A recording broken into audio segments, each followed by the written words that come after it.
Hi all, welcome to the new video of iPlus Training Solutions.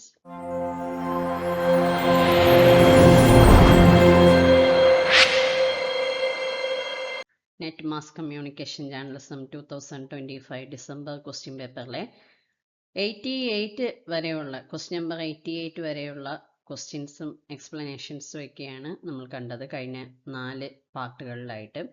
ഇന്നത്തെ ഈ part 5 നമുക്ക് next question തുടങ്ങി നോക്കാം. Question number 89.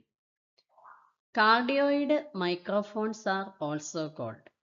കാർഡിയോയിഡ് മൈക്രോഫോൺസിനെ മറ്റേത് പേരിലാണ് വിളിക്കുന്നത് അല്ലെങ്കിൽ മറ്റേതൊരു പേരിലാണ് അറിയപ്പെടുന്നത്? Omni directional microphone, bidirectional microphones, unidirectional microphones, gun microphones.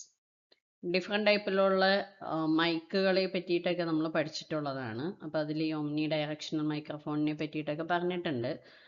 ഇതെന്ന് പറഞ്ഞാൽ ഒരു ഒമ്നി ഡയറക്ഷണൽ എന്ന് പറഞ്ഞു കഴിഞ്ഞാൽ ഏതാണ്, ഒരു സൈഡിൽ നിന്ന് മാത്രമുള്ള സൗണ്ടിനെ ആയിരിക്കും ക്യാപ്ചർ ചെയ്യുന്നത്.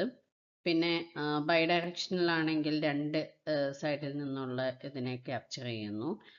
ഗൺ മൈക്രോഫോൺസ് ഒക്കെയാണ് നമ്മൾ ഈ റിപ്പോർട്ടേഴ്സ് ഒക്കെ യൂസ് ചെയ്യുന്നത്. കുറച്ച് അകലെ നിന്നിട്ടായാലും അവരുടെ അടുത്തേക്ക് ചൂണ്ടി കാണിക്കാനായിട്ട്, ആരാണോ പറയുന്നത്, ആരെയാണോ ഇന്റർവ്യൂ എടുക്കേണ്ടത് അവരുടെ നേരെ ചൂണ്ടി കാണിച്ച് ഇതൊക്കെ ക്യാപ്ചർ ചെയ്യാൻ വേണ്ടിയിട്ടാണ് ഗൺ മൈക്രോഫോൺസ് യൂസ് ചെയ്യുന്നത്. അപ്പൊ ഇതില് കാർഡിയോയിഡ് മൈക്രോഫോൺ എന്നറിയപ്പെടുന്നത് ഏതാണ്? യൂണി ഡയറക്ഷണൽ മൈക്രോഫോൺസ് ആണ്. യൂണി ഡയറക്ഷണൽ മൈക്രോഫോൺസ് എന്ന് പറഞ്ഞു കഴിഞ്ഞാല് they mainly pick up sound from one direction എന്ന് പറഞ്ഞ വൺ ഡയറക്ഷൻ എന്ന് പറയുന്നത് മാത്രമല്ല, അത് ഫ്രണ്ടിലുള്ള വോയിസ് ആണ് അത് ക്യാപ്ചർ ചെയ്യുന്നത്. While reducing sound from the sides and rear. അടുത്തുള്ള അല്ലെങ്കിൽ മറ്റ് സൈഡിൽ നിന്ന് വരുന്ന സൗണ്ടുകളെയൊക്കെ റെഡ്യൂസ് ചെയ്തുകൊണ്ട് ആരുടെ ഫ്രണ്ടിലാണോ മൈക്കുള്ളത് ആ ഭാഗത്തെ സൗണ്ടിനെ ഏറ്റവും കൂടുതൽ അത് ക്യാപ്ചർ ചെയ്യുക. Next one, who are the authors of the book headlines and deadlines, first published in 1933 by Columbia University Press. Columbia University Press 1933 publish ചെയ്ത ഹെഡ്ലൈൻസ് ആൻഡ് ഡെഡ്ലൈൻസ് എന്ന് പറയുന്ന ഈ ഒരു ബുക്കിന് ഹൂ ആർ ദ ഓതേഴ്സ് എന്നാണ് ചോദിച്ചിരിക്കുന്നത്. അപ്പൊ ഇതിന് രണ്ടോ അതിലധികമോ ഓതേഴ്സ് ഉണ്ടായിരിക്കും. ഇവർ തന്നിരിക്കുന്ന ഓപ്ഷൻസിലൊക്കെ രണ്ടുപേര് തന്നെയുണ്ട്. അതിൽ നിന്നാണ് നമ്മൾ ഫൈൻഡ് ചെയ്യേണ്ടത്. Robert E Gast, Theodore E Bernstein, Carl Bernstein and Robert Winston, Robert K David and Bob Woodward, Theodore Adar and Carl Bernstein. Headlines and deadlines എന്നത് Robert E Gast and Theodore E ബേൺസ്റ്റൈൻ്റെ ബുക്കാണ്. അവർ രണ്ടുപേരും ചേർന്നിട്ടാണ് headlines and deadlines എഴുതിയിട്ടുള്ളത്. Robert E Gast and Theodore E Bernstein. Next, match the following ആണ്. Publication or journal, publishing organization. പബ്ലിക്കേഷനും ജേണലും അല്ലെങ്കിൽ ചിലതിൻ്റെ ജേണലിൻ്റെ പേരായിരിക്കും അല്ലെങ്കിൽ പബ്ലിക്കേഷൻ്റെ പേരായിരിക്കും തന്നിട്ടുള്ളത്. അത് ആരാണ് പബ്ലിഷ് ചെയ്തിട്ടുള്ളത്? Media Asia. Journalism and mass communication quarterly, ഒരു ക്വാർട്ടർലി മാഗസിനാണ് journalism and mass communication quarterly. ഇത് publishing organization association for education in journalism and mass communication. Next, Asian Media Information and Communication Centre. ഇത് രണ്ടും നമ്മൾക്ക് match ചെയ്യാൻ ഇനിയുണ്ട്, option ഉണ്ട്, എങ്കിലും ആദ്യമേ പറഞ്ഞു പോവാണ്. മീഡിയ ഏഷ്യ എന്ന് പറയുന്നത് ഇവിടെ പേരിൽ നിന്ന് തന്നെ നിങ്ങൾക്ക് വ്യക്തമാണ്, Asian Media Information and Communication Centre ഇവിടെ തന്നിട്ടുണ്ടല്ലോ, ഏഷ്യൻ മീഡിയ എന്നുള്ളത്. സോ മീഡിയ ഏഷ്യ എന്ന് പറയുന്നത് Asian Media Information and Communication സെന്ററിന്റെ ജേണലാണ്. Next, journalism and mass communication quarterly എന്നത് ആരാണ് പബ്ലിഷ് ചെയ്യുന്നത്? Association for education in journalism and mass communication. അത് കറക്റ്റായിട്ട് നമുക്ക് ആ പേരുകളിൽ നിന്ന് തന്നെ ഫൈൻഡ് ചെയ്യാനായിട്ട് പറ്റിയിട്ടുണ്ട്. നെക്സ്റ്റ് ഓപ്ഷൻസ്, അത് international communication gazette. Next, humanities and social science communication. Option തന്നിരിക്കുന്നത് സ്പ്രിംഗർ നേച്ചർ എന്നാണ്. Then international community of communication scholars, ഇവിടെയും നമുക്ക് പേരിൽ നിന്ന് തന്നെ കണ്ടുപിടിക്കാനായിട്ട് പറ്റും. ഇന്റർനാഷണൽ കമ്മ്യൂണിക്കേഷൻ ഗസറ്റ് ആണ് ഇത്. International communication gazette. ഇവിടെയും പറഞ്ഞിട്ടുണ്ട് international community of communication scholars, അവരുടെ ഒരു കമ്മ്യൂണിറ്റി, ഇന്റർനാഷണൽ കമ്മ്യൂണിക്കേഷൻ സ്കോളേഴ്സിന്റെ ഒരു കമ്മ്യൂണിറ്റി ആണ് ഇത് പബ്ലിഷ് ചെയ്തിട്ടുള്ളത്. Next humanities and social science communication എന്ന് പറയുന്നത് സ്പ്രിംഗർ നേച്ചറിന്റെ ഇവരാണ് പബ്ലിഷ് ചെയ്യുന്നത്.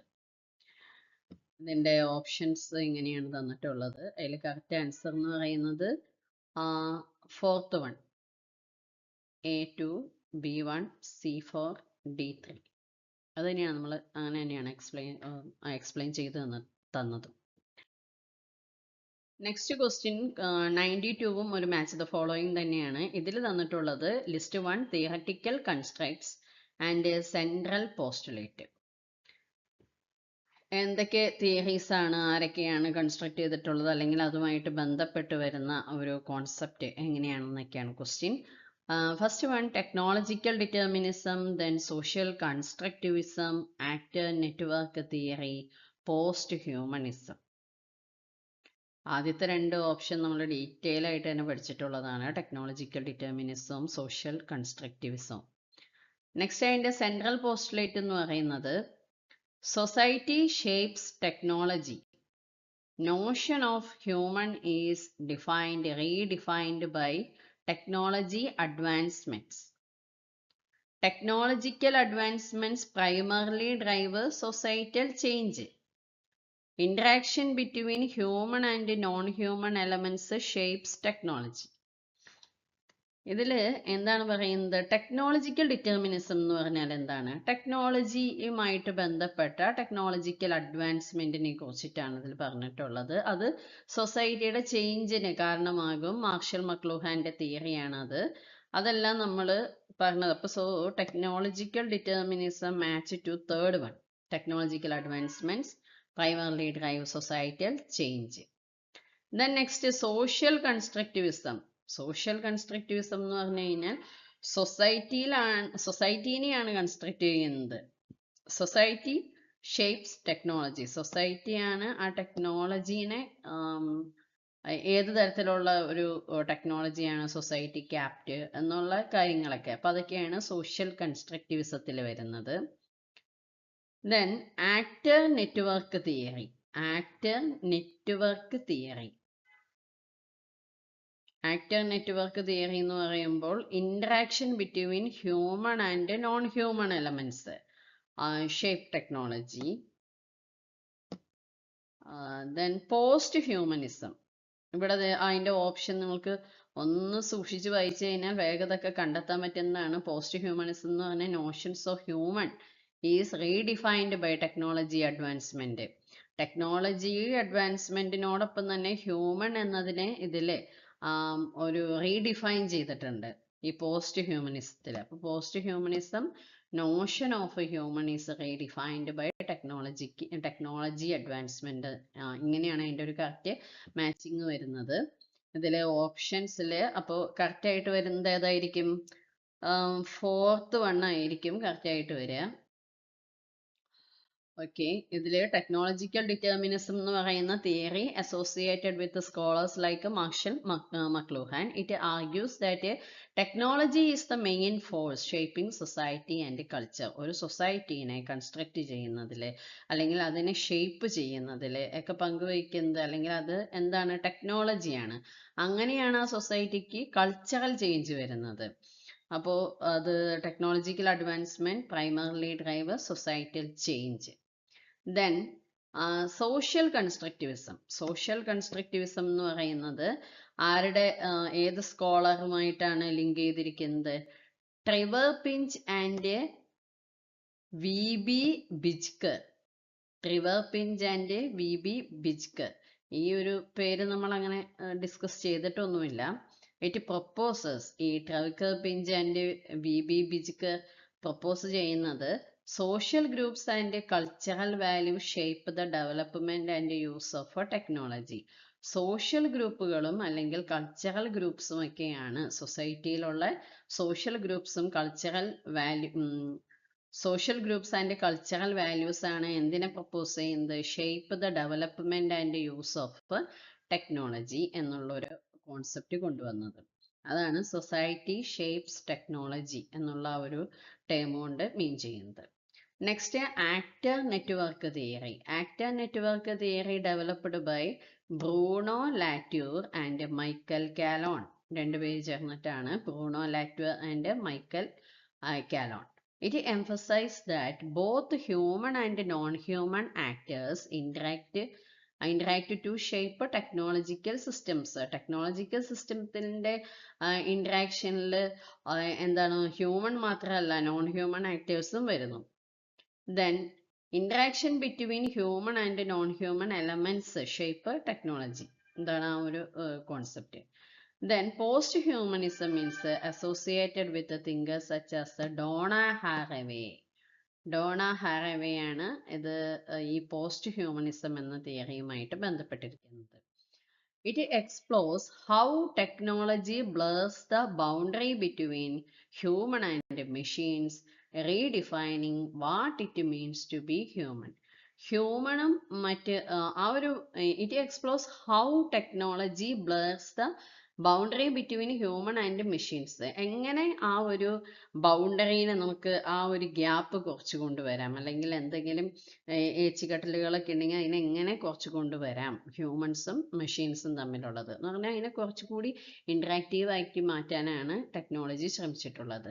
Redefining what it means to be human. ഇതിൽ ഹ്യൂമൻ എന്തുകൊണ്ട് എന്താണ് ഉദ്ദേശിക്കുന്നതെന്ന് റീഡിഫൈൻ ചെയ്തിട്ടുമുണ്ട്. Notions of human is redefined by technological advancements. So correct matching അതാണ് A3, B1, C4 and D2. Next one, which of the presumptions are true about the making of news? ന്യൂസുമായിട്ട് ബന്ധപ്പെട്ട് ഏതെല്ലാം പ്രിസംപ്ഷൻ ആണ് ശരിയായിട്ടുള്ളത്? Journalists are guided by pre-established factors in deciding news priority. Journalist എങ്ങനെയാണ് guide ചെയ്യപ്പെടുന്നത്? Pre established ആയിട്ടുള്ള ചില factors ഉണ്ടാവും in designing news priority. ഏതെല്ലാം ന്യൂസിന് പ്രയോറിറ്റി കൊടുക്കണം എന്നതിനെ പറ്റിയിട്ട് ഒരു established factors already pre design ചെയ്തിട്ടുണ്ടായിരിക്കും. In framing of news, journalist deviate from absolute objectivity. ന്യൂസിനെ ഫ്രെയിം ചെയ്യുമ്പോൾ journalist deviate from absolute objectivity, പൂർണ്ണമായിട്ടുള്ള ആ ഒരു വ്യക്തതയിൽ നിന്ന്, ഒബ്ജക്റ്റിവിറ്റിയിൽ നിന്ന്, വസ്തുനിഷ്ഠമായിട്ടുള്ള കാര്യങ്ങൾ അവതരിപ്പിക്കുന്നതിൽ നിന്ന് ഡീവിയേറ്റ് ചെയ്യുന്നു എന്നാണ് ഇതിൽ പറയുന്നത്. The news is written in past tense and headlines in present tense. Content of a news story is independent of context. News സ്റ്റോറിയുടെ കണ്ടന്റ് എന്ന് പറയുന്നത് ഇൻഡിപെൻഡന്റ് ആയിട്ട് നിൽക്കണം contextually. The news is presented in sequential style. ഇതൊക്കെയാണ് ന്യൂസുമായിട്ട് ബന്ധപ്പെട്ട് പറഞ്ഞിരിക്കുന്ന കാര്യങ്ങൾ. ഇതിൽ ഏതൊക്കെയാണ് ട്രൂ എന്നാണ് ചോദിച്ചിട്ടുള്ളത്. അപ്പോൾ ഇതിൽ എത്ര ഓപ്ഷൻ ആയിരിക്കും കറക്റ്റ് ആവുക? 4 ഓപ്ഷൻ ആയിരിക്കും മിക്കവാറും കറക്റ്റ്. 1 റോങ് ആയിരിക്കും. അതേതാണെന്ന് നമ്മൾ ഓൾറെഡി ഡിസ്കസ് ചെയ്ത് കഴിഞ്ഞു. സോ എ, ബി, സി ഇതിൽ കറക്റ്റ് ആണ്.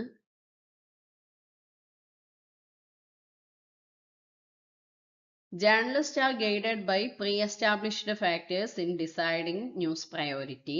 News selection depends on news values such as timeliness, proximity, prominence, conflict, impact, novelty. ഇത്രയും കാര്യങ്ങളൊക്കെ ഇതെല്ലാം ഉൾപ്പെടുന്നതായിരിക്കും ഒരു ന്യൂസ് എന്നുള്ളതിനെ പറ്റി ഓൾറെഡി പ്രീ ഡിറ്റർമൈൻ ചെയ്തിട്ടുണ്ട്.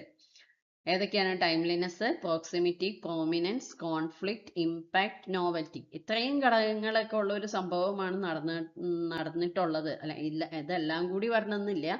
ഇതിൽ ഏതെങ്കിലും എലമെന്റ്സ് ഒക്കെ ഉണ്ടായാൽ മതി. അപ്പൊ അതൊരു ന്യൂസ് വാല്യൂ ഉള്ള ഒരു സ്റ്റോറി ആയിട്ട് മാറുന്നു. These factors guide journalists in deciding which news get priority.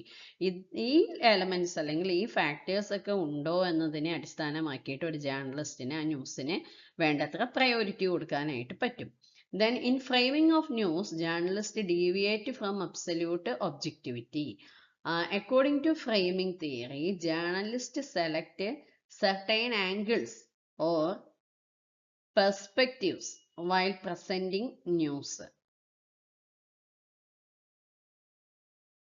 ചില ആംഗിൾസ് ഇതിൽ നിന്ന് തിരഞ്ഞെടുക്കുന്നു. ഇതിൽ ഡീവിയേറ്റ് ഫ്രം അബ്സല്യൂട്ട് ഒബ്ജക്ടിവിറ്റി എന്തുകൊണ്ട് ഇവിടെ മീൻ ചെയ്യുന്നത്, according to framing theory journalist select certain angles or perspectives while presenting news. Hence, framing may move away from complete objectivity.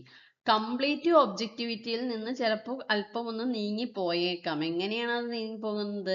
അവരുടെ angles or perspectives വെച്ചിട്ട്. ഈ framing of a news theory എന്നുള്ളതിൽ പറയുന്നുണ്ട് എങ്ങനെയാണ് ഒരു ന്യൂസിനെ ഇന്റർപ്രറ്റ് ചെയ്യേണ്ടതെന്ന്. അതാണ് ആ ന്യൂസ് പറയുന്നത്. അപ്പോൾ ഓരോ ചാനലുകൾക്കും ഓരോ പത്രത്തിനും മീഡിയയ്ക്ക് എല്ലാത്തിനും ഒരു പൊളിറ്റിക്കൽ വ്യൂ പോയിന്റ് ഉണ്ട്. അതിൻ്റെ ആ ഒരു ആംഗിൾസ് അല്ലെങ്കിൽ പെർസ്പെക്റ്റീവ് വെച്ചുകൊണ്ടാണ് അവർ ന്യൂസിനെ പ്രസന്റ് ചെയ്യുന്നത്. അപ്പോൾ അങ്ങനെ വരുമ്പോൾ ഇതില് കുറച്ചൊക്കെ framing may move away from complete objectivity. Complete ഒബ്ജക്റ്റിവിറ്റിയിൽ നിന്ന് കുറച്ചൊന്ന് മൂവ് ചെയ്തേക്കാം. കാരണം അവരുടേതായ ആംഗിളിൽ ന്യൂസ് പ്രസന്റ് ചെയ്യേണ്ടി വരുന്നു. Then news is written in past tense and headlines in present tense. News report എപ്പോഴും എങ്ങനെയായിരിക്കണം എഴുതേണ്ടത്? Describe events that already happened. നടന്നു കഴിഞ്ഞ സംഭവത്തിനെയാണ് നമ്മൾ പറയുന്നത്. Headlines commonly use present tense for immediacy and impact. ഇപ്പം നടന്നു അല്ലെങ്കിൽ ഇപ്പം നടന്നുകൊണ്ടിരിക്കുന്നു. പ്രസന്റ് ടെൻസിൽ ഇമ്മീഡിയസി ഫീൽ ചെയ്യുന്നതിന് വേണ്ടിയിട്ട് അല്ലെങ്കിൽ ഒരു ഇമ്പാക്റ്റ് കിട്ടുന്നതിന് വേണ്ടിയിട്ട് ഇതിനെ പ്രസന്റ് ടെൻസിലാണ് എന്ത് എഴുതുന്നത്? ഹെഡ്ലൈൻസ് എഴുതുന്നത്. ന്യൂസ് റിപ്പോർട്ട് ചെയ്യുന്നത് പാസ്റ്റ് ടെൻസിലും ആയിരിക്കും ന്യൂസ് റിപ്പോർട്ട് ചെയ്യുന്നത്. Then content of a news story is independent to context. News story is strongly influenced by social, political, cultural and institutional context. എല്ലാ തരത്തിലുള്ള ഇൻഫ്ലുവൻസും ഉണ്ടായിരിക്കും ഒരു ന്യൂസ് സ്റ്റോറീനെ നമ്മൾ എടുക്കുമ്പോഴും ഷൂട്ട് ചെയ്യുമ്പോഴും പിന്നെ അതിനെ പ്രസന്റ് ചെയ്യുമ്പോഴും എല്ലാം. Therefore it cannot be independent of context. നമ്മളുടേതായിട്ടുള്ള സ്വതന്ത്രമായിട്ടുള്ള ഒരു ഇപ്പൊ ഒരു റിപ്പോർട്ടർക്ക് ഒരു കാര്യം തോന്നുകയാണ്, അയാളുടെ മനസ്സിൽ തോന്നുന്ന ഒരു കാര്യം, അതങ്ങനെയാണ്ട് വിളിച്ചു പറഞ്ഞ് ന്യൂസിൽ എഴുതാനൊന്നും പറ്റില്ല. കാരണം അതിനെ social, political, cultural and institutional കോണ്ടെക്സ്റ്റിൽ കൂടി ന്യൂസിനെ അവതരിപ്പിക്കേണ്ടതായിട്ട് വരും. സോ സ്റ്റേറ്റ്മെന്റ് ഡി ആണ് ഇതിൽ ഫാൾസ് ആയിട്ട് വരുന്നത്. News is presented in sequential style. Sequential സ്റ്റൈലിലാണ് ന്യൂസ് പ്രസന്റ് ചെയ്യേണ്ടതെന്നാണ് ഇതിൽ പറയുന്നത്. അതെങ്ങനെയാണ് സീക്വൻഷ്യൽ സ്റ്റൈൽ? നമ്മൾ ഇൻവെർട്ടഡ് പിരമിഡ് സ്റ്റൈലിൽ ന്യൂസ് എഴുതണം എന്നല്ലേ പഠിച്ചിട്ടുള്ളത്. News is presented in sequential style എന്ന് പറഞ്ഞു കഴിഞ്ഞാൽ അത് നടന്നത് എങ്ങനെയാണോ ആ നടന്നതിന്റെ ഓർഡർ ക്രമത്തിൽ, അങ്ങനെ ആദ്യം എന്ത് സംഭവിച്ചു അത് കഴിഞ്ഞിട്ട് അങ്ങനെയാണ് ന്യൂസ് എഴുതി പോകേണ്ടത് എന്നാണ് ഇതിൽ പറയുന്നത്. പക്ഷെ അങ്ങനെയല്ലല്ലോ. നമ്മൾ ഏറ്റവും ഇമ്പോർട്ടൻ്റ് ആയിട്ട് അത് സംഭവിച്ചതിന് ശേഷം എന്താണോ ഇമ്പോർട്ടൻ്റ് ആയിട്ട് നടന്നത് അല്ലെങ്കിൽ എന്ത് കാര്യത്തിനാണോ ഇമ്പോർട്ടൻസ് കൊടുക്കേണ്ടത്, ഒരു അപകടം നടന്നതിനാണോ അല്ലെങ്കിൽ അപകടത്തിൽ പരിക്കേറ്റവരോ മരിച്ചവരോ ആരാണ്, ചിലപ്പോൾ വ്യക്തിക്കായിരിക്കും ഇമ്പോർട്ടൻസ് ഉണ്ടാവുക, അതിൻ്റെയൊക്കെ ബേസിലാണ് നമ്മൾ ന്യൂസിനെ പ്രസന്റ് ചെയ്യുന്നത്. അപ്പൊ ഇതൊരിക്കലും ഒരു സീക്വൻഷ്യൽ സ്റ്റൈലിലല്ല, ഇതൊരു ഇൻവെർട്ടഡ് പിരമിഡ് സ്ട്രക്ചറാണ് നമ്മൾ ഫോളോ ചെയ്യുന്നത്. സോ our ആൻസർ അത് റോങ് ആണ്. Question number 94. According to Wallerstein, the world system theory is dominated by which of the following categories of states? ഏത് കാറ്റഗറീസ് ഓഫ് സ്റ്റേറ്റിൽ ഏതെല്ലാം കാറ്റഗറീസ് ഓഫ് സ്റ്റേറ്റ് ആണ് എന്ത് ചെയ്യുന്നത്? വേൾഡ് സിസ്റ്റം തിയറിയിലെ ഡോമിനേറ്റ് ചെയ്യുന്നത്. According to Wallerstein, the world system theory is dominated by. World system തിയറിയിൽ ഏത് തരത്തിലുള്ള ഏത് കാറ്റഗറീസ് ഓഫ് സ്റ്റേറ്റിനെ കുറിച്ചിട്ടാണ് പറയുന്നത്, അല്ലെങ്കിൽ ഏത് കാറ്റഗറീസ് ഓഫ് സ്റ്റേറ്റ്സ് ഡോമിനേറ്റ് ചെയ്യുന്നതായിട്ടാണ് പറയുന്നത്? Peripheral States, core States, marginal States, semi periphery States, fringe States. 5 types of States തന്നിട്ടുണ്ട്. അപ്പൊ ഇതിൽ ഡോമിനേറ്റ് ചെയ്യുന്ന സ്റ്റേറ്റ്സ് 3 എണ്ണം ആയിരിക്കും വരിക. ഇതിലെ എല്ലാ ഓപ്ഷൻസിലും 3 സ്റ്റേറ്റ്സിന്റെ ബേസ് ചെയ്തിട്ടുള്ളതാണ്. ഇതിലപ്പോൾ കറക്റ്റ് ഓപ്ഷൻ എന്ന് പറയുന്നത് ABD ആണ്. അതെങ്ങനെയാണെന്ന് നോക്കാം. According to Immanuel Wallerstein, the world system theory explains. World system തിയറിയിൽ എന്താണ് പറയുന്നത്? The global economic system in terms of 3 categories of state. World economic system, ലോകത്തിന്റെ ഒരു സാമ്പത്തിക വ്യവസ്ഥ എന്ന് പറയുന്നത് മൂന്ന് വിഭാഗത്തിലുള്ള സ്റ്റേറ്റ്സ് ആയിട്ടാണ് ബന്ധപ്പെട്ടിരിക്കുന്നത്. അത് core States, semi periphery state, periphery state. ഇങ്ങനെ മൂന്നെണ്ണമായിട്ടാണ് ബന്ധപ്പെട്ടിരിക്കുന്നത്, അല്ലെങ്കിൽ അവരാണ് ഡോമിനേറ്റ് ചെയ്യുന്നത്. Core, semi periphery, periphery. Among these, the system is dominated by the core states which control എന്തിനെയൊക്കെ കൺട്രോൾ ചെയ്യുന്നു? Capital, advanced technology and global economic power. ഈ സ്റ്റേറ്റുകളാണ് എന്തിനെയെല്ലാം കൺട്രോൾ ചെയ്യുന്നത്? വിച്ച് കൺട്രോൾ ക്യാപിറ്റൽ, മൂലധനം, അഡ്വാൻസ്ഡ് ടെക്നോളജി, ടെക്നിക്കലി ഉള്ള പുരോഗമനങ്ങളെല്ലാം, then global economic power, ഇതെല്ലാം കൈയടക്കി വെച്ചിരിക്കുന്നത് അല്ലെങ്കിൽ ഇതിലെല്ലാം ഡോമിനേറ്റ് ചെയ്യുന്നത് കുറച്ച് സ്റ്റേറ്റ്സ് ഉണ്ട്. അത് ഏത് കാറ്റഗറിയിൽ പെടുന്ന സ്റ്റേറ്റ്സ് ആണ്? Core, semi periphery and periphery. ഈ സ്റ്റേറ്റ്സിനെ കുറിച്ചിട്ടാണ് ഇമ്മാനുവൽ വാലസ്റ്റൈൻ വേൾഡ് സിസ്റ്റംസ് തിയറിയിൽ എക്സ്പ്ലെയിൻ ചെയ്തിട്ടുള്ളത്. Okay. Question number 95. Arrange the following work of an advertising agency in a sequential order beginning from the first. ഇവിടെ അഡ്വർടൈസിങ് ഏജൻസിനെ കുറിച്ചിട്ടാണ് ക്വസ്റ്റ്യൻ. അപ്പോൾ അവർ ചെയ്യുന്ന കാര്യങ്ങൾ, അവരുടെ വർക്കിനെ സീക്വൻഷ്യൽ ഓർഡറിൽ ഫസ്റ്റ് ടു ലാസ്റ്റ് വരെ ഓർഡറിലാക്കാനായിട്ടാണ് ക്വസ്റ്റ്യൻ. അതിൽ എന്തെല്ലാം കാര്യങ്ങൾ തന്നിട്ടുണ്ട്? Thumbnail, budget, account brief, media planning, creative message. So ഇതിനെയാണ് നമ്മൾ ഓർഡർ അനുസരിച്ച് ചെയ്യേണ്ടത്. സാധാരണയായിട്ട് നമ്മളിപ്പോൾ റിസർച്ച് മെത്തഡോളജി ഒക്കെ പഠിക്കുമ്പോൾ അതിൽ എന്താണ് പറയുന്നത്? ഡിഫൈൻ ദ പ്രോഗ്രാം അല്ലെങ്കിൽ find the problem, first planning വേണം, അങ്ങനെയൊക്കെ ഉള്ള കാര്യങ്ങളൊക്കെയാണ് നമ്മളെപ്പോഴും ഡിസൈഡ് ചെയ്തിട്ട് പോകുന്നത്. പക്ഷേ ഇത് അഡ്വർടൈസിങ് ഏജൻസിയുടെ കാര്യമാണ്. അപ്പോൾ അതുകൊണ്ട് ഒന്നുകൂടി ഒന്ന് കൃത്യമായിട്ട് ഇതിനെ ഒബ്സർവ് ചെയ്യുക ക്വസ്റ്റ്യനെ. കാരണം ഇതിൽ നമ്മളൊരു ക്ലയൻ്റ് ആണെന്ന് വിചാരിക്കുക. നമ്മൾ ആ ക്ലയൻറ്റ് അഡ്വർടൈസിങ് ഏജൻസിയുടെ അപ്രോച്ച് ചെയ്യുമ്പോൾ അവർ നമ്മളുടെ അടുത്ത് ചോദിക്കും നിങ്ങളുടെ പ്രോഡക്റ്റിനെ കുറിച്ച് എന്തെല്ലാം കാര്യങ്ങളെല്ലാം നമ്മൾ പറയണം, ഏതെല്ലാം. അപ്പോൾ നമ്മൾ ഇപ്പോൾ ചിലപ്പോൾ ജസ്റ്റ് മീഡിയ പ്ലാനിങ്ങിന് വേണ്ടി മാത്രമായിരിക്കും ഒരു ക്ലയൻറ്റ് ചെല്ലുന്നത്. ക്ലയൻറ്റ് ഓൾറെഡി അഡ്വർടൈസിങ് ഒക്കെ എങ്ങനെ വേണമെന്നൊക്കെ ഫുള്ള് ക്രിയേറ്റ് ചെയ്ത് കഴിഞ്ഞതായിരിക്കാം. ജസ്റ്റ് മീഡിയ പ്ലാനിങ് മാത്രം മതിയായിരിക്കും. ചിലർക്ക് അത് മാത്രമല്ല വേണ്ടത്, മൊത്തത്തിലുള്ള അഡ്വർടൈസ്മെന്റ് കാര്യങ്ങളെല്ലാം ഉണ്ടാകും. അപ്പോൾ അതിനനുസരിച്ച് ആദ്യമായിട്ട് അപ്രോച്ച് ചെയ്യുന്ന ഒരാളാണെങ്കിൽ എങ്ങനെയായിരിക്കും ആഡ് ഏജൻസി അവരെ ഹാൻഡിൽ ചെയ്യുക എന്നുള്ളതാണ് ക്വസ്റ്റ്യൻ. അതല്ല ക്വസ്റ്റ്യൻ, അതനുസരിച്ച് അതിനെ ഈ സീക്വൻഷ്യൽ ഓർഡറിലാക്കുക. അപ്പൊ ഇതിന് ഈ 5 എണ്ണത്തിന് നമുക്ക് ഓർഡർ ആയിട്ട് ചേർക്കുമ്പോൾ ഫസ്റ്റ് വണ്ണാണ് വരുന്നത്. ഫസ്റ്റ് വണ്ണില് ആദ്യം എന്താണ് വരുന്നത്? ബ്രീഫാണ്, അക്കൗണ്ട് ബ്രീഫാണ് ആദ്യം വരിക. എന്ന് പറഞ്ഞു കഴിഞ്ഞാൽ the client or account executive prepares the initial brief describing the product. ആ പ്രോഡക്റ്റിനെ കുറിച്ചിട്ടുള്ള ഒരു ഇനീഷ്യൽ ബ്രീഫ് ആദ്യം തയ്യാറാക്കേണ്ടി വരും. പിന്നെ നമ്മൾ ടാർഗറ്റ് ഓഡിയൻസ് ആരൊക്കെയാണ്, എന്തൊക്കെയാണ് ഈ അഡ്വർടൈസ്മെന്റ് കൊണ്ട് ഒബ്ജക്റ്റീവ്, അതിൻ്റെ ലക്ഷ്യങ്ങൾ എന്തൊക്കെയാണ്, ദെൻ ക്യാമ്പയിൻ റിക്വയർമെന്റ്, ഒരു ക്യാമ്പയിൻ നടത്തുമ്പോൾ അതിൽ എന്തെല്ലാം കാര്യങ്ങളൊക്കെ ഉൾപ്പെടുത്തണം എന്നുള്ള കാര്യങ്ങളെല്ലാം ചോദിക്കും. അപ്പോൾ ഒന്ന് ബ്രീഫായിട്ടുള്ള നമ്മളെ ഏറ്റവും കാര്യങ്ങളെല്ലാം നമ്മൾ ഒന്ന് കോംപ്രഹെൻസ് ചെയ്ത് കൊടുക്കണം. അതാണ് അക്കൗണ്ട് ബ്രീഫ് എന്ന് പറയുന്നത്. ഇത്രയും കാര്യങ്ങളൊക്കെ നമുക്ക് ചെയ്യാനായിട്ടുണ്ട്. ഇപ്പോൾ ഒരു പ്രോഡക്റ്റിനെ ഫസ്റ്റ് ഡിസ്ക്രൈബ് ചെയ്യണം ആ ആഡിൽ, അതിൻ്റെ ടാർഗറ്റ് ഓഡിയൻസിലേക്ക് അത് എത്തണം. കുട്ടികളാണെങ്കിൽ അവർക്ക് പറ്റിയ മീഡിയ വേണം നമ്മൾ സെലക്ട് ചെയ്യാനായിട്ട്.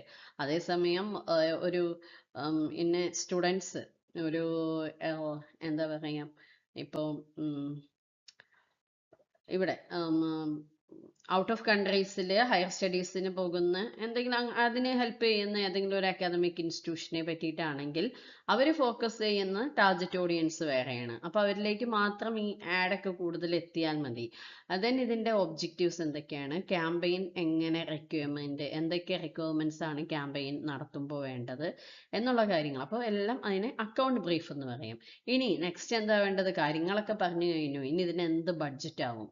The advertising campaign budget is decided based on the client's resources and campaign objectives. ക്ലയന്റിൽ നിന്ന് കിട്ടിയ റിസോഴ്സസിൻ്റെയും അതുപോലെ തന്നെ ക്യാമ്പയിൻ്റെ ഒബ്ജക്റ്റീവിൻ്റെയും ബേസിൽ നമ്മൾ ബഡ്ജറ്റ് എത്രയാണെന്ന് പറയുന്നു. ദെൻ തമ്പനെയിൽ എന്ന് പറയുമ്പോൾ അതിൽ എങ്ങനെയാണോ ഒരു പോസ്റ്റർ ആണെങ്കിൽ ആ പോസ്റ്റർ ക്രിയേറ്റ് ചെയ്യാൻ, ഒരു പ്രിന്റ് മീഡിയ ആഡ് ആണെങ്കിൽ അതിൽ എന്തെല്ലാം അതിൽ ആ സ്കെച്ച് മുഴുവൻ എങ്ങനെ വരണം, വിഷ്വൽ കോൺസെപ്റ്റ് എങ്ങനെയൊക്കെയാണ് എന്നുള്ള കാര്യങ്ങളൊക്കെയാണ് അതിൽ വരുന്നത്. Creative team prepares A rough sketch ideas or initial visual concept for the add. ഒരു വിഷ്വൽ ആയിട്ടുള്ള ഒരു ആഡ് ആണെന്നുണ്ടെങ്കിൽ അതിൽ എന്തെല്ലാം കോൺസെപ്റ്റ് നമ്മൾ വെക്കണം. ഒരു ഇന്റർവ്യൂവിന് വരുന്ന ഒരു കുട്ടിയായിട്ടോ, അല്ലെങ്കിൽ ആ കുട്ടികളോട് നിങ്ങൾക്ക് എവിടേക്ക് പോകാനാണ് താല്പര്യം, അല്ലെങ്കിൽ ഈ കോഴ്സ് ചില എക്സാംസ് ഒക്കെ അതിൻ്റെയൊക്കെ ഇതിൻ്റെ ഗ്രേഡിൻ്റെ ഒക്കെ അടിസ്ഥാനത്തിലായിരിക്കും അവർക്ക് അതിനുള്ള അഡ്മിഷനൊക്കെ കിട്ടുക. അപ്പോൾ ഇത് കിട്ടാനായിട്ട് നിങ്ങൾ ഏത് സ്ഥാപനത്തിൽ പോകണം എന്നുള്ള കൺഫ്യൂഷനിലാണോ, അങ്ങനെയൊക്കെ ചോദിക്കില്ലേ ഓരോ വിഷ്വൽ ആഡിലെ.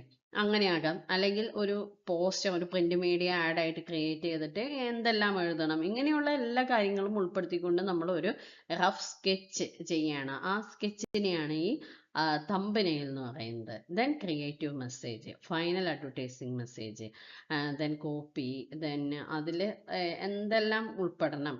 ഒരു ആഡ് കോപ്പി ക്രിയേറ്റ് ചെയ്യേണ്ടി വരും. അപ്പോൾ അതിലൊക്കെയാണ് ഈ ക്രിയേറ്റീവ് മെസ്സേജ് എന്ന് പറയുന്നത്. ഒരു ക്യാപ്ഷൻ എഴുതണം, സ്ലോഗൻ വേണമെങ്കിൽ സ്ലോഗൻ കൊടുക്കണം, അങ്ങനെയുള്ള കാര്യങ്ങളൊക്കെ വരുന്നു.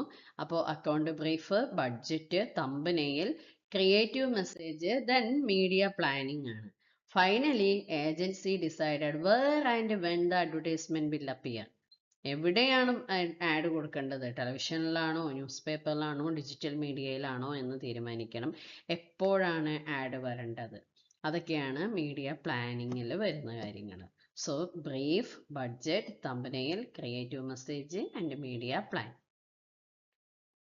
Next one, arrange the following newspaper in sequential order of their establishment starting from the earliest.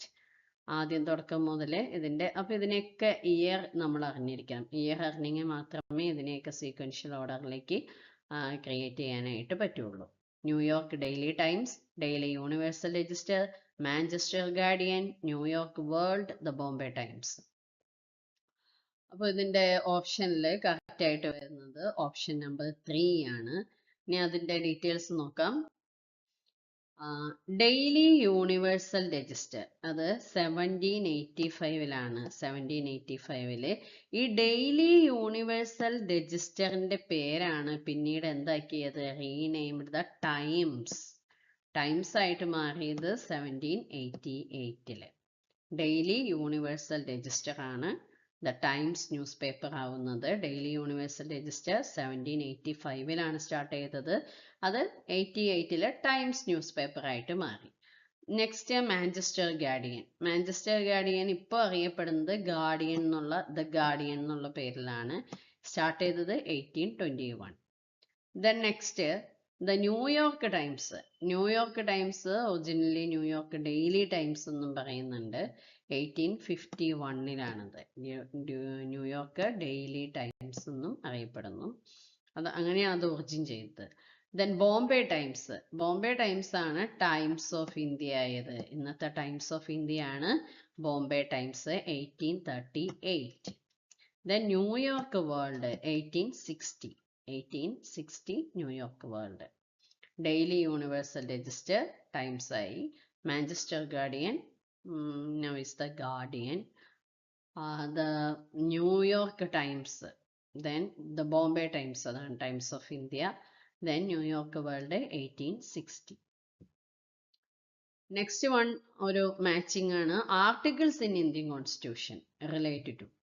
ഓരോ ആർട്ടിക്കിൾസ് അതുമായിട്ട് റിലേറ്റ് ചെയ്യുന്ന എന്ത് കാര്യങ്ങളുമായിട്ടാണ് ആർട്ടിക്കിൾ റിലേറ്റ് ചെയ്തിട്ടുള്ളതെന്നാണ് കണ്ടുപിടിക്കേണ്ടത്. Article 53, Article 120, restriction on practice after being a permanent judge.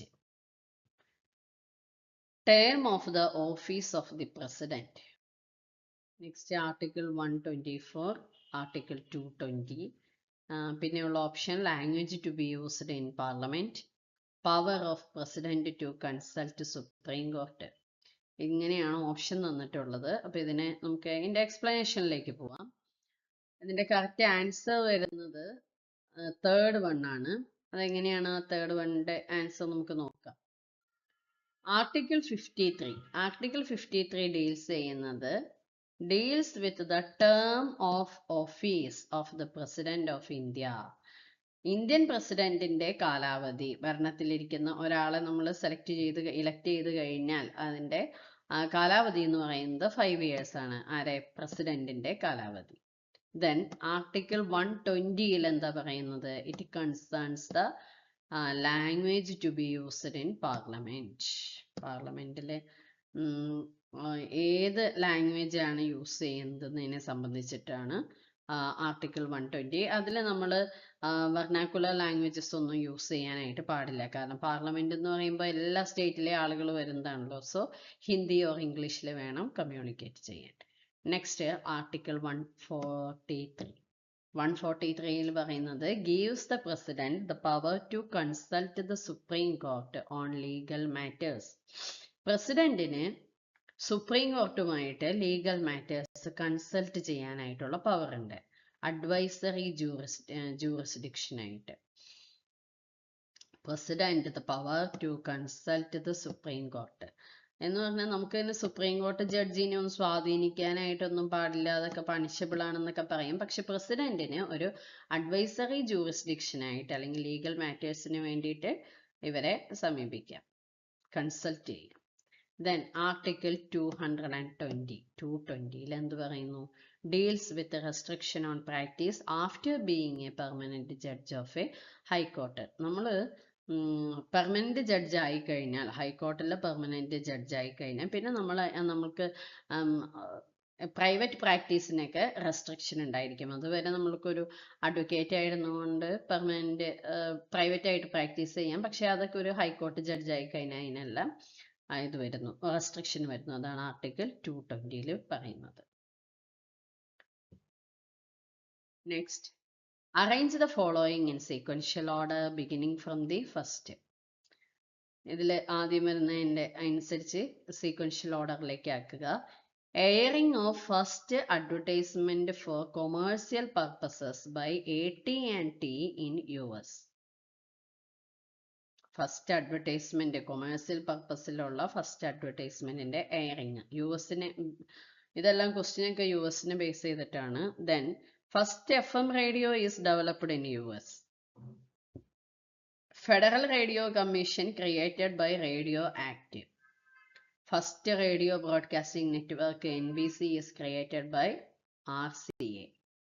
Congress passes Radio Act, the first government regulation for licensing radio transmitters. ഇതിനെയൊക്കെ നമുക്ക് sequential ഓർഡറിലാക്കണമെങ്കിൽ എന്ത് അറിഞ്ഞിരിക്കണം? ഇയർ അറിയണം. എന്നാൽ മാത്രമേ ഇതൊക്കെ പറ്റുള്ളൂ. അപ്പോൾ നമുക്ക് ഇയറിലേക്ക് പോകാം, എക്സ്പ്ലനേഷൻ നോക്കാം. ഇതിന്റെ ആൻസർ 4th one ആണ്. ഇതിൽ ഫസ്റ്റ് വരുന്നത് 1922 എന്താണ് നടന്നിട്ടുള്ളത്? AT&T airs, the first AT&T ആണ് ബ്രോഡ്കാസ്റ്റ് ചെയ്തത് എന്ത്? First paid commercial radio advertisement in the US. United സ്റ്റേറ്റ്സിലെ ആദ്യമായി റേഡിയോയിലൂടെ ഒരു പെയ്ഡ് കൊമേഴ്സ്യൽ അഡ്വർടൈസ്മെന്റ് വരുന്നു. അത് AT&T ആണ് എയർ ചെയ്തത്. നെക്സ്റ്റ് 1926 എന്താണ് സംഭവിച്ചത്? National Broadcasting Company NBC is created by RCA. National Broadcasting Company create ചെയ്തു 1926.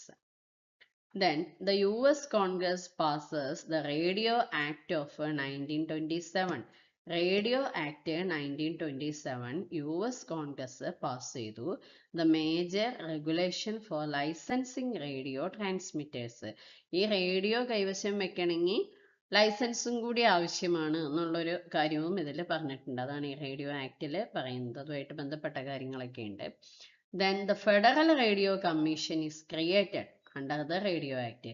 അപ്പോൾ റേഡിയോ ആക്ട് 1927 വരുന്നു. അതിൽ തന്നെ എന്ത് കാര്യവും കൂടി പറഞ്ഞിട്ടുണ്ട്? ഫെഡറൽ റേഡിയോ കമ്മീഷൻ ക്രിയേറ്റ് ചെയ്യുന്ന കാര്യം പറഞ്ഞിട്ടുണ്ട്. സോ ആദ്യം അതും 1927 തന്നെയാണ്. പക്ഷെ ആദ്യം ആക്ട് വരുന്നു, എന്നിട്ടാണല്ലോ പിന്നെ ഈ കാര്യം വരുന്നത്. Then Edwin Howard Armstrong develops FM radio technology in US. 1933. 1933 Armstrong, Howard Armstrong എന്ത് ഡെവലപ്പ് ചെയ്തത്? FM റേഡിയോ ടെക്നോളജീനെ ഡെവലപ്പ് ചെയ്തത്. നെക്സ്റ്റ് വൺ മാച്ചിങ് ആണ്. Organization, ownership. Fox Broadcasting Corporation, CNN, MTV, National Geographic. Ownership Viacom, Disney, Rupert Murdoch, Warner Brothers. ഇതിന്റെ ബേസിലാണ് നമുക്ക് ഇതിനെ order ചെയ്യേണ്ടത്. അത് ഓപ്ഷൻസ് തന്നിട്ടുണ്ട്. ഇതിന്റെ കറക്റ്റ് നോക്കുമ്പോൾ ഫോക്സ് ബ്രോഡ്കാസ്റ്റിംഗ് കോർപ്പറേഷൻ എന്ന് പറയുന്നത് Fox network was developed under the media empire of Rupert മർഡോക്കിന്റെയാണ് ഫോക്സ് കോർപ്പറേഷൻ. റൂപ്പർട്ട് മർഡോക്കിന്റെയാണ് Fox corporation. Next CNN is owned by Warner ബ്രദേഴ്സിന്റെയാണ് CNN. അത് ഡിസ്കവറി ചാനലുമായിട്ട് ബന്ധപ്പെട്ട് കിടക്കുന്നു. Earlier part of the time Warner. Discovery ആയിട്ടാണ് CNN. Then MTV belongs to Viacom. Now part of Paramount Global ആയിട്ടാണ് ഇത് ബന്ധപ്പെട്ടിരിക്കുന്നത്. National Geographic television channels are operated by the Walt Disney Company. അപ്പോൾ National Geographic എന്ന് പറയുമ്പോൾ Walt Disney കമ്പനിയാണ്. MTV Viacom ആണ്. Then CNN Warner ബ്രദേഴ്സിന്റെ. Then broadcasting corporation Rupert Murdoch. Answer is A3, B4, C1, D2. Next one, arrange the following television shows of the viewers in sequential order from the first time of their telecast. United സ്റ്റേറ്റ്സിൽ വന്നിട്ടുള്ള broadcast ചെയ്ത അല്ലെങ്കിൽ telecast ചെയ്ത television ഷോസിലെ ആദ്യമേത് എന്നുള്ള ക്രമത്തിൽ ഇതിനെ sequential ഓർഡറിലേക്ക് ആക്കാൻ. അത് വളരെ ടഫായിട്ടുള്ള ഒരു ക്വസ്റ്റ്യൻ ആണ്. കാരണം നമുക്ക് ഇത് പഠിച്ചാൽ തന്നെ അറിയുള്ളൂ. അല്ലാതെ ഇന്ത്യയിലേക്കാണെങ്കിൽ സോപ്പ് ഓപ്പറേസിന്റെ ഒക്കെ പേര് നോക്കിയിട്ട് നമ്മളൊക്കെ പഠിച്ചതും ഡിസ്കസ് ചെയ്തൊക്കെയാണ് നമുക്ക് ആൻസർ ചെയ്യാനായിട്ട് പറ്റും. പക്ഷെ ഇത് നോക്കൂ, all in the family, roots, I love Lucy, Cosby show, the Beverly ഹിൽബില്ലീസ്.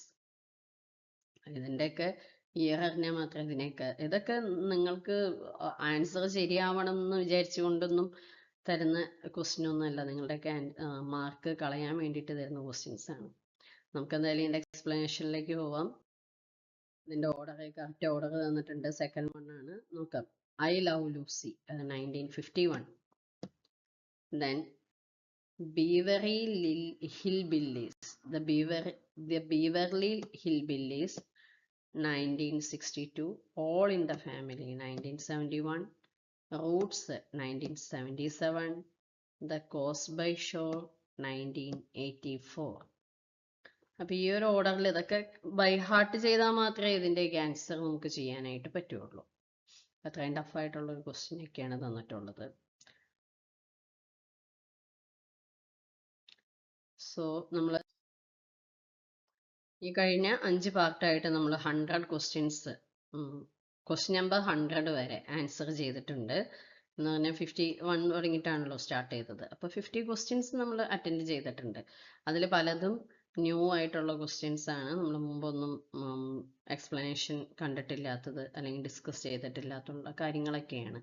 നമ്മളിപ്പോൾ ഇതിൻ്റെ ഈ ഒരു കോഴ്സിൻ്റെ ഭാഗമായിട്ട് സിലബസ് ബേസ്ഡ് ആയിട്ട് കോഴ്സ് കടന്നു പോയിട്ടുള്ളപ്പോൾ അല്ലെങ്കിൽ അതിൻ്റെ വീഡിയോസൊക്കെ കണ്ടിട്ടുള്ളവർക്ക് മനസ്സിലാവും, അതിലൊന്നും ചോദിക്കാത്ത ഒരുപാട് ക്വസ്റ്റ്യൻസ് എപ്പോഴും ക്വസ്റ്റ്യൻ പേപ്പർ അപ്ഡേറ്റ് ചെയ്തുകൊണ്ടും അഡ്വാൻസ്ഡ് ആയിക്കൊണ്ടും ഇരിക്കുകയാണ്. അപ്പോൾ അതുകൊണ്ട് തന്നെ സിലബസിനേക്കാളും മുകളിലേക്ക് അതിനേക്കാളും കൂടുതലായിട്ട് നമുക്ക് പഠിക്കേണ്ടതായിട്ട് വരുന്നുണ്ട്. കാരണം നമ്മൾ എക്സ്പെക്ട് ചെയ്യാത്ത ടൈപ്പിലൊക്കെയാണ് ക്വസ്റ്റ്യൻസ് ചോദിക്കുന്നത്.